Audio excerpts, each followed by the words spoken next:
दोस्तों, आज की जो कहानी है वो बेहद ही दिल को दहला देने वाली एक सच्ची घटना पर आधारित है। शायद इस कहानी को सुनने या देखने के बाद आप लोगों की भी रूह कांप जाए। दोस्तों ये किस्सा अंजनी नाम के लड़के का है, जिससे मेरी हमेशा से ही अनबन रही है और मैं उसे देखना भी पसंद नहीं करता था। दोस्तों, उसका काम था कि लोगों को हर वक्त मुसीबत में डालना। वो लड़का एक बदमाश किस्म का लड़का था और इसी कारनामे के चलते एक दिन उसकी हालत पागलों जैसी हो गई और उसका मानसिक संतुलन बिगड़ गया और वो बेवक्त इस संसार को अलविदा कह गया। दोस्तों ध्यान से सुनना अब इस किस्से को। यहीं से शुरू होता है अंजनी का किस्सा।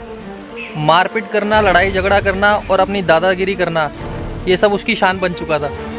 एक बार अंजनी किसी के कहने पर एक गैंग के लड़के की मरम्मत यानी कि उसकी पिटाई करने चले गया था और उसको मार मार कर उसने अधमरा कर दिया था दोस्तों। और वक्त रहते ही अंजनी वहाँ से भाग गया था दोस्तों। और वहाँ से थोड़ी सी दूरी पर ही हाईवे का एक जंगल पड़ता था, जहाँ से इक्का दुक्का गाड़ियों के चलने का ही शोर आता था। पर अचानक वहाँ से बदकिस्मती से एक मवेशी भैंसे चराने जा रहा था, जहाँ पे जो लड़का अधमरा हो चुका था, जिसके सर से खून, मुंह से खून बहुत ज़्यादा हद तक बह चुका था, उसकी कराने की आवाज़ सुनकर वो मवेशी सहायता लेने के लिए गांव गया। उस लड़के को कैसे ना कैसे करके अस्पताल तो ले गए दोस्तों, पर उस लड़के का जो ब्लड ग्रुप था वो ओ पॉजिटिव था।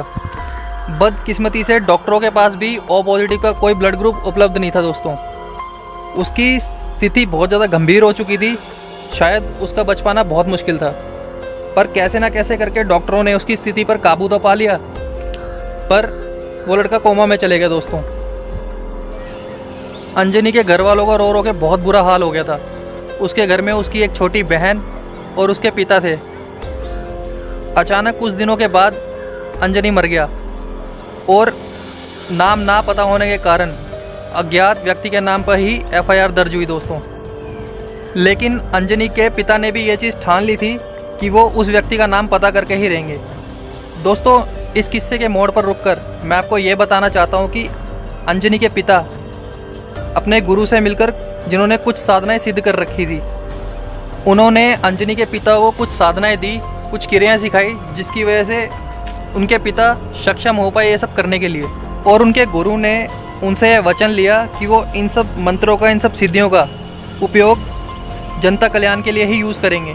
अदरवाइज़ वो इसका दुरुपयोग करते हैं तो उन पर यह भारी भी पड़ सकता है। और इस चीज़ का ना तो पता उनकी पत्नी को था, जो कि मर चुकी थी, और ना ही उनकी बेटी और बेटे को था दोस्तों। और इन मंत्रों में और सिद्धियों में इतनी ताकत होती थी दोस्तों, जितने विश्वास और एकाग्रता से ये सब किया जाए, उतने ही दूरी तक इनके परिणाम देखने को मिल जाते थे।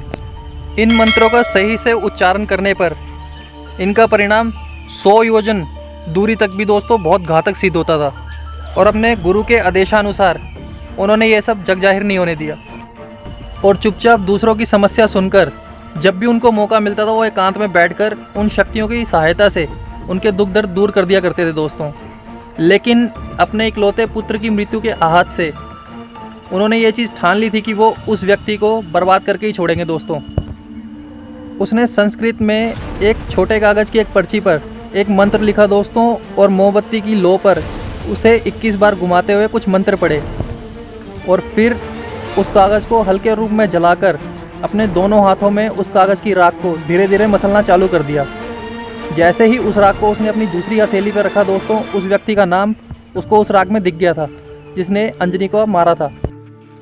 अब यहाँ से दोस्तों उसके पिता की बदले की आग शुरू होती है। अब उसने यहाँ से ये सब करने के लिए अपने गुरु से इजाज़त मांगी, परंतु उसके गुरु ने इन सब की स्वीकृति उसको नहीं दी दोस्तों।